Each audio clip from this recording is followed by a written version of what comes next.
I would like to thank again Antonio and Marta and the Serono staff for this opportunity, for presenting work that I did mostly more than 10 years ago sobre otro aspecto del proceso reproductivo y que se relaciona con la receptividad uterina, pero no desde el punto de vista del endometrio, sino del miometrio. Sabemos que el útero es un órgano central. Esto era chistoso hace 10 años. Debería de poner aquí a Mitt Romney ahora en el lugar de este útero, pero bueno, el útero juega un papel importante. Además es un órgano activo.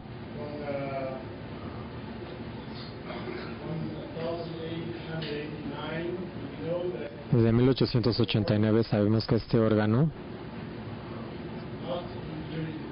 no durante el embarazo, sino fuera del embarazo, se contrae.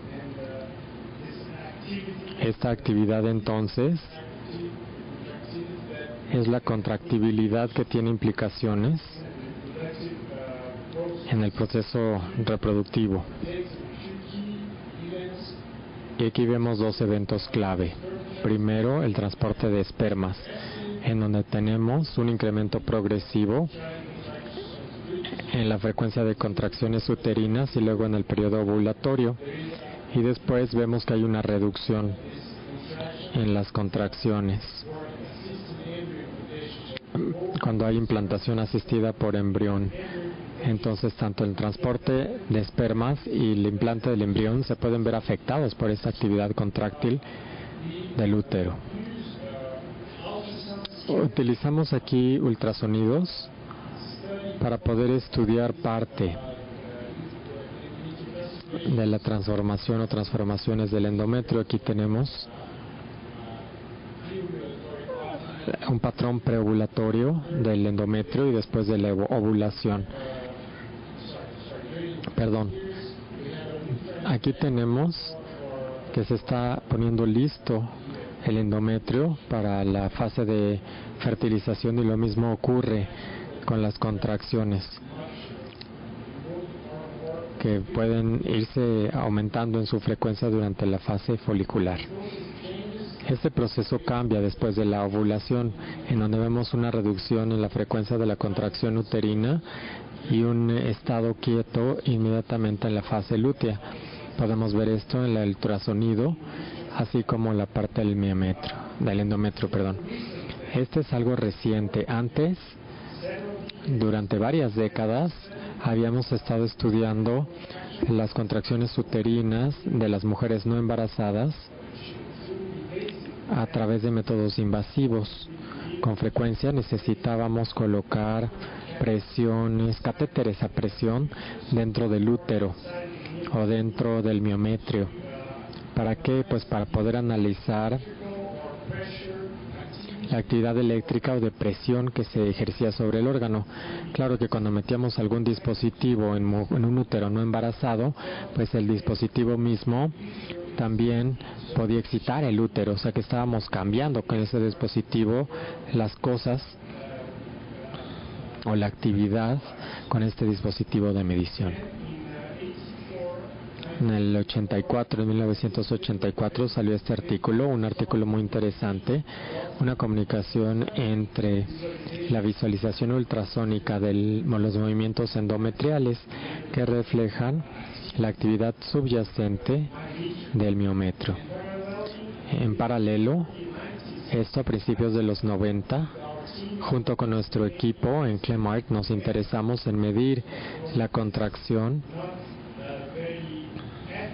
no tan evidente para todos los médicos, porque uno necesita detenerse con la sonda vaginal, ver el útero, y entonces fácilmente podemos ver los movimientos de las interfaces entre el miometrio y el endometrio, y rápidamente entonces pues estuvimos muy interesados en este mundo de las contracciones observadas a través de ultrasonidos en el proceso reproductivo.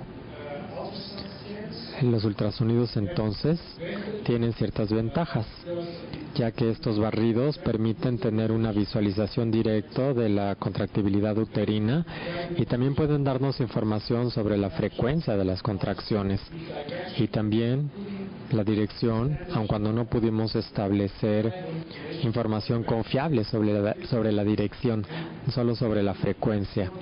Además, es un método no invasivo. El útero se contrae y podemos ver las contracciones, pero no vamos a interferir con la frecuencia al meter ningún dispositivo. No estamos metiendo nada en el útero y eso es súper importante para poder así dar seguimiento al resultado de estas contracciones durante la fase folicular, la fase lútea, y entonces asociarlas con la fecundación o con el implante. Aquí tenemos la imagen. Estamos hablando de una aceleración de contracciones 20 veces. Esto es justamente antes de la ovulación. Podemos observar aquí la realidad de este fenómeno. Quizá con alguna ayuda de los espermas para que suban a través de las trompas para fecundar el óvulo. Esta funciona entonces en algunas pacientes que no tienen demasiadas contracciones o que tienen contracciones que tienden a expulsar los esperma. Entonces eso pues interfiere con la fecundación en algunos casos. Así que creemos que esta contractibilidad juega un papel muy importante en el proceso de fecundación. Pero ahí no nos detuvimos, sino que pudimos observar las contracciones, pero quisimos medirlas. En aquella época entonces, a finales de los 90, desarrollamos un programa de cómputo que ya no usamos en realidad, pero en aquella época fue un avance el uso de este programa que nos permitía utilizar una tecnología tridimensional donde había un eje Z que creábamos con matrices tridimensionales y luego observábamos el desplazamiento vertical de las interfaces del miometrio y del endometrio y de la cavidad uterina también. Con este dispositivo, con este programa, entonces fácilmente podíamos contar la frecuencia de las contracciones y de manera objetiva tener información acerca de la actividad uterina. Otros investigadores, este es un artículo de John Mark A.B., compararon esto con el método normal, o sea, acelerando las cintas. Teníamos en aquella época cintas VHS, ahora lo podemos hacer a través de grabaciones digitales. Podemos acelerarlas y ver las contracciones, contarlas sin ayuda de la computadora. Y entonces compararon la frecuencia contra el método tridimensional y este método de reproducción rápida y encontraron los mismos resultados.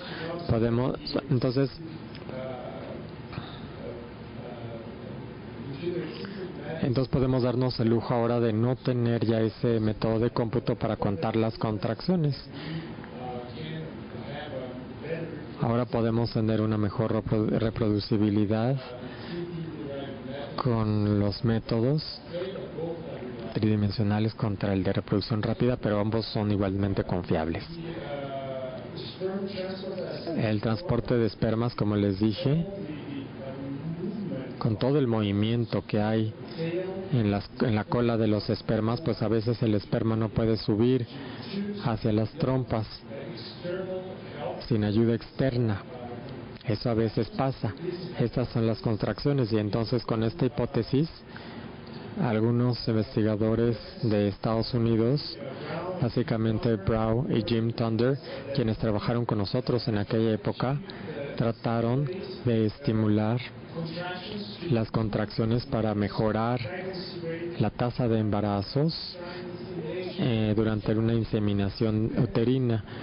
Trataron de generar algunas contracciones y vieron que la tasa acumulativa de embarazos con pacientes con prostaglandinas antes de la inseminación era más frecuente que se embarazaran a diferencia de los de control. El problema que el uso de prostaglandinas que puedan utilizar, después se mandó una carta al editor de este estudio porque siguieron utilizando estos métodos y algunas pacientes empezaron a tener cólicos muy severos en el útero después de ese tratamiento. Entonces dejaron de utilizar ese método y pudimos avanzar, por lo menos en estos hallazgos, con la dosis adecuada de prostaglandinas para estimular adecuadamente las contracciones uterinas antes de la inseminación y mejorar así la tasa de embarazos. Recientemente hicimos un estudio en nuestras pacientes de inseminación en donde no les dimos prostaglandinas para estimular la contractibilidad. Simplemente nos limitamos a contar las contracciones antes de la inseminación, antes de meter el catéter. Y entonces demostramos que las pacientes que tienen una alta frecuencia de contracciones, a diferencia de aquellas que tienen una baja frecuencia de contracciones antes de la inseminación, estas pacientes se embarazan más frecuentemente que las otras. Pensamos entonces que existe una relación entre las contracciones y el resultado de la inseminación. Necesitamos quizá recabar más información y quizá a través de este abordaje podamos mejorar la cantidad o el resultado de la inseminación. Otro aspecto de la contracción es la implantación embrionaria. La implantación embrionaria evidentemente es el problema de nuestro trabajo, ¿no? Es la última frontera. Necesitamos mejorar la tasa de implantación. Quizá un abordaje sería tratando la contractibilidad uterina. Tenemos muchos embriones que se producen, entonces más del 60% de los embriones no se van a implantar en el útero, no van a poder, y esto se debe a varias razones. Básicamente a la calidad del embrión, a la competencia de las células embrionarias, esto es lo más importante, pero también la interfaz uterina juega un papel bien importante, así como la receptividad tisular. Carlos ya les habló de la importancia de que esté listo el endometrio para el implante. Y hay algo que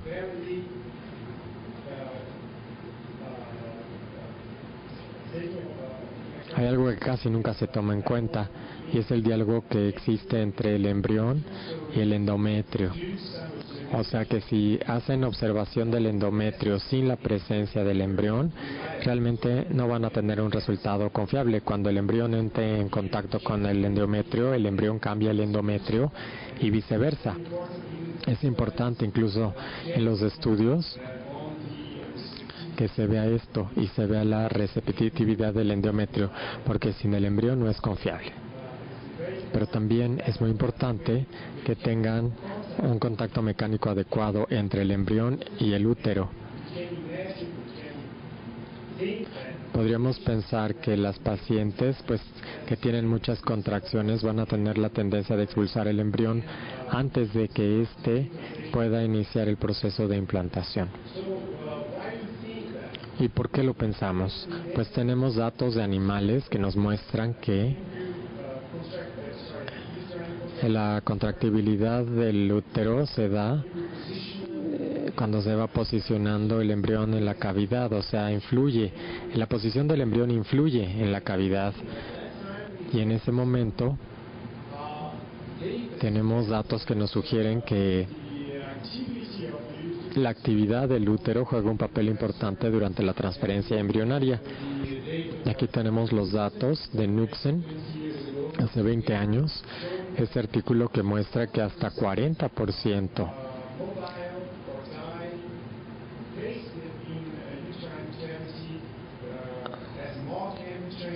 del embrión, si se mueve ahí la cavidad, se va a expulsar después de esta transferencia asimilada. Hay algo entonces que está sucediendo ahí. Y también Marga Ikland de Noruega hizo su tesis sobre esto, mostrando que las contracciones del útero son menos intensas en la fase lútea del ciclo de concepción natural que en un ciclo no concepcional. Entonces, en aquella época pensábamos que podría haber una relación entonces entre la contractibilidad uterina y las tasas de embarazo. Entonces consideramos la hipótesis de que debería haber una transición entre esta alta actividad del útero durante la fase preovulatoria hacia esta actividad durante la fase media lútea, que sea compatible o que fuera compatible con el implante. Entonces, este es un efecto que deberíamos encontrar en todas las pacientes. Y nosotros tuvimos la hipótesis que algunas pacientes sí mantenían algún patrón de fase folicular y esta hipercontractibilidad podía influir en la tasa de embarazos. Medimos entonces, justo antes de la transferencia embrionaria en un grupo de pacientes, la contractibilidad uterina y demostramos que las pacientes con una reducción en la frecuencia de contracciones, a diferencia de aquellas que tienen muchas contracciones, mostraban una reducción progresiva en su tasa de embarazos. Los resultados se están volviendo a revisar hoy en día y sí están confirmando que una hipercontractibilidad puede afectar la tasa de embarazo.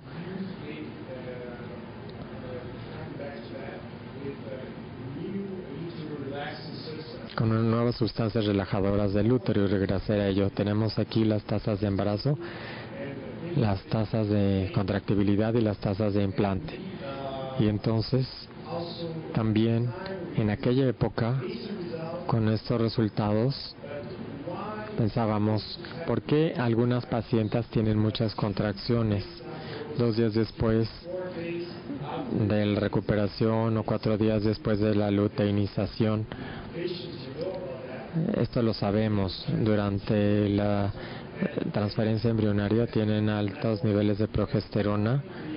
¿Por qué entonces son resistentes a los agentes miorelajantes de la progesterona? Entonces vimos el primer artículo y vimos los niveles circulantes de progesterona. Vemos aquí que los niveles circulantes de progesterona no son iguales o no reflejan lo que ocurre en el músculo ni tampoco en el endometrio en cuanto a la impregnación de progesterona, sino que es una forma indirecta de verlo. Y entonces comparamos las hormonas estradiol, progesterona, no nada más durante la transferencia embrionaria, sino también el día de la administración del ACG, para ver cuál era la relación entre estas hormonas y la frecuencia de las contracciones. Pero la verdad es que no pudimos encontrar esto porque sabíamos que los estrógenos excitaban el útero.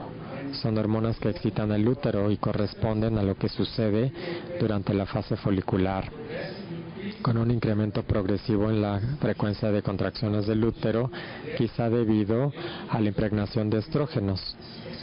Esperábamos entonces encontrar una relación entre los estrógenos circulantes y la contractibilidad uterina, pero no pudimos encontrar ninguna relación. ¿Por qué? Pues porque no teníamos la respuesta, aun cuando pensábamos que sí habría un efecto limitante. O sea, después de sobrepasar el nivel fisiológico de estrógeno. Al controlar la estimulación, pues hay 10 veces o 20 veces más estrógenos que en un ciclo natural. Entonces, después de este exceso de estrógenos, no se incrementa la contractibilidad uterina a lo largo de la frecuencia que se había obtenido con niveles menores. Es por eso que no encontramos una relación entre altos niveles de estrógeno y la frecuencia de contracción uterina. Y lo mismo lo vimos aquí el día de la transferencia embrionaria. Pero ¿qué pasa con la progesterona? La progesterona varía su nivel el día de la administración. Ni siquiera aquí tuvimos una relación, pero el día de la transferencia embrionaria, un día después, se leutiniza los folículos y vemos que hay una alta producción de progesterona y los niveles se relacionan inversamente con la frecuencia de las contracciones del útero. Para nosotros, entonces, esto fue muy importante, demostrando que quizá haya pacientes que tengan mayor producción de progesteronas después de la administración de ACG y que tienden a tener menor frecuencia de contracción. La hipótesis de la progesterona, entonces, se volvió algo interesante para nosotros. Y lo que hicimos a continuación fue demostrar que los niveles de progesterona de más de 100 nanogramos por mililitro estaban llenos de progesterona, pero aquellos que tenían más progesterona tenían una caída esperada en la frecuencia de contracciones del útero desde el día de la administración de AGC hasta el transporte embrionario. Pero aquellas que no tenían suficiente progesterona impregnada, no cambió su frecuencia de contracción uterina, sino que se mantuvo muy alta el día de la transferencia. Quizá con la progesterona podamos reducir la frecuencia de contracciones uterinas. Y la manera en que se administra la progesterona, preferimos, como mostramos en el estudio, que sea la ruta vaginal, en donde ahí hay un paso directo de la hormona hacia el útero y hay una impregnación más efectiva del miometrio con la administración de progesterona vaginal. Utilizamos entonces la progesterona vaginal para reducir más. Este es pacientes que donan óvulos, no pacientes con estimulación controlada, en donde estamos dando dosis fisiológicas de gel de progesterona vaginal. Con este gel entonces pudimos muy bien reducir progresivamente la frecuencia de las contracciones. Entonces, pues tratamos de utilizar progesterona vaginal antes de la transferencia, no en la noche de la transferencia, un día antes. Y en este estudio, las pacientes que empezaron a utilizar progesterona antes de la transferencia embrionaria, ellas tuvieron una caída muy importante en las contracciones uterinas. Nada más estas pacientes aquí en este estudio, pero vemos cómo se mejoró la tasa de embarazos en los pacientes que empezaron a recibir progesterona un día antes de la transferencia embrionaria. Otro aspecto que tratamos de estudiar y de confirmar fue la impregnación con estrógenos. Habíamos estado trabajando con estradiol vaginal, fuimos los primeros en proponer este abordaje. Impregnar entonces el útero de las pacientes, quienes lo necesitaban, básicamente durante la transferencia embrionaria congelada y para descongelar. En este ciclo entonces necesitábamos dar dosis de estrógenos al útero, y a veces el endometrio no era muy grueso, no era lo suficientemente grueso para la transferencia. Entonces pues no sabíamos cómo poder manejar estas pacientes. Yo empecé entonces colocando la misma tableta oral en la vagina y en estradiol en la vagina, y esto produjo niveles séricos 10 veces más altos que los estrógenos orales. Y algunos artículos de California del grupo de Reed Paulson mostraron que la impregnación con la administración de estrógenos vaginales en el endometrio fue 70 veces más que a través de la ruta oral. O sea, la impregnación con estradiol vaginal fue muy buena, muy poderosa. Utilizamos entonces este modelo para comparar durante la transferencia embrionaria, congelado, descongelado, la administración, aquí cómo se aumenta el estradiol a niveles fisiológicos preovulatorios, y la administración vaginal incrementa los niveles de estrógenos 10 veces más. Y entonces vimos las contracciones también de estas pacientes en el día 14 del ciclo después de la administración del estrógeno, y nuevamente no encontramos diferencias. Quiere decir que quizá haya un efecto límite de los estrógenos sobre los niveles fisiológicos, o sea que no se va a incrementar la contracción uterina después de ahí. Pero claro, durante 14 días habíamos estado impregnando el útero con estrógenos y el órgano se mantuvo excitable. Entonces pues esto quizá implica una resistencia al efecto relajante que ocasiona la progesterona después, y eso lo demostramos con este estudio, como lo habíamos observado durante el control de la estimulación. Entonces la caída por la progesterona en la frecuencia de contracciones del útero fue más leve cuando se dio estradiol vaginal a las pacientes que cuando se dio estradiol oral. La influencia entonces de los estrógenos está presente. Hay una influencia de los estrógenos a alto nivel, alta dosis. Uno desencadena la estimulación, pero podemos ver aquí la diferencia a través de la resistencia en la acción de la progesterona. Este es el estudio entonces que hicimos en aquella época.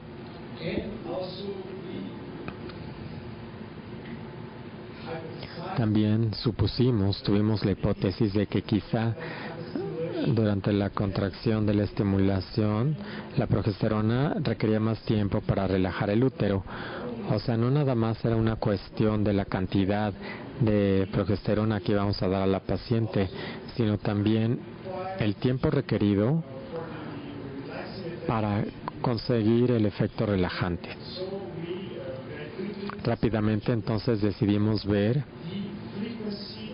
la frecuencia, no 4 días después de la administración de ACG, sino 7 días después, para ver si en el día de la transferencia de blastocisto o 5 días después de la fecundación, si la actividad del útero iba a ser más leve en comparación con una transferencia temprana o más temprana del embrión.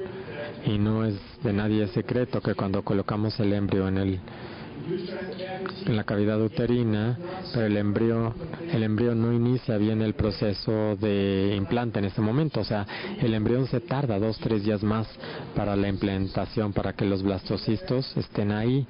Es lo que se tarda 2-3 días más para iniciar la implantación.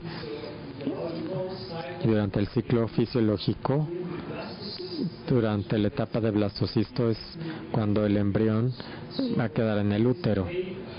Entonces esto puede tener implicaciones en el resultado del tratamiento o de los tratamientos.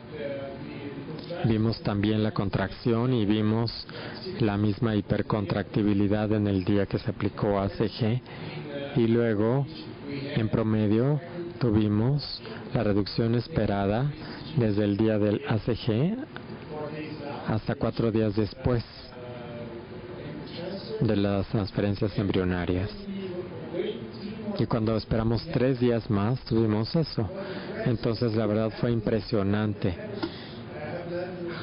Jamás nunca había visto yo esta quiesencia del útero.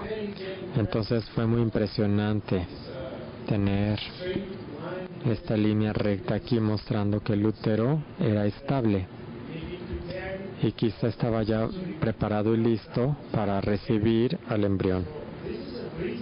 Esta es quizá la razón por la cual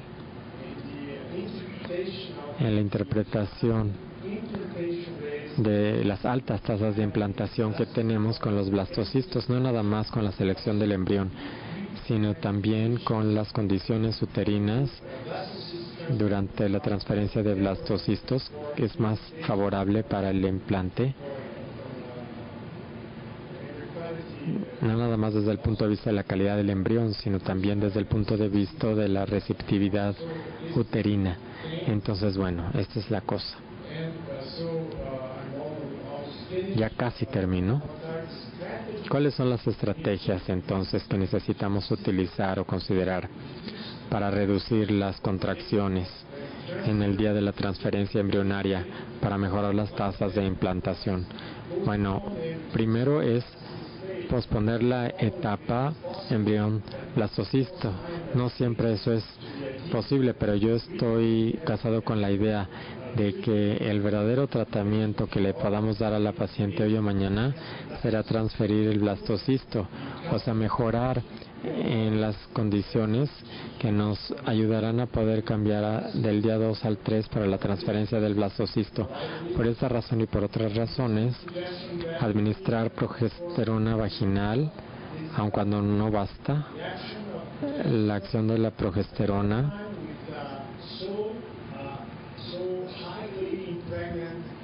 para tener un útero bien impregnado de estrógenos y entonces contraequilibrar así la excitación del útero, nada más dando progesterona a las pacientes. Hay otras perspectivas como oxitocina, antagonistas de oxitocina, estos medicamentos. Hay quienes están empezando a utilizar estos antagonistas de oxitocina y han publicado estos abordajes. Hay un artículo reciente chino que muestra que mejora las tasas de implantación únicamente utilizando antagonistas de oxitocina antes de la transferencia. Este es un equipo polaco que mostró lo mismo. Quizá entonces necesitemos ir un paso más allá y encontrar soluciones para transformar las condiciones del útero y reducir así su contractibilidad uterina, o por qué no considerar utilizar inhibidores de canales de calcio con prostaglandinas y otros medicamentos que vamos a ver mañana para mejorar las tasas de embarazo. En conclusión, entonces, la contractibilidad del útero no embarazado es probable que juegue un papel importante en la producción humana, también en el transporte de espermas y en el implante. También visualización directa de las contracciones por el ultrasonido es una alternativa para estos procesos y para tener mayor efectividad terapéutica. Es fácil de utilizar el ultrasonido, podemos repetirlo, podemos utilizar este método no invasivo y ver las contracciones y monitorear la efectividad de los tratamientos. Y las terapias estimulantes o relajantes uterinas pueden ayudar para fecundación in vivo o para la implantación embrionaria y el resultado de la transferencia embrionaria por fecundación in vitro. El tiempo nos dirá cuál va a ser la solución para este problema. Espero que juntos encontremos la solución. Muchas gracias.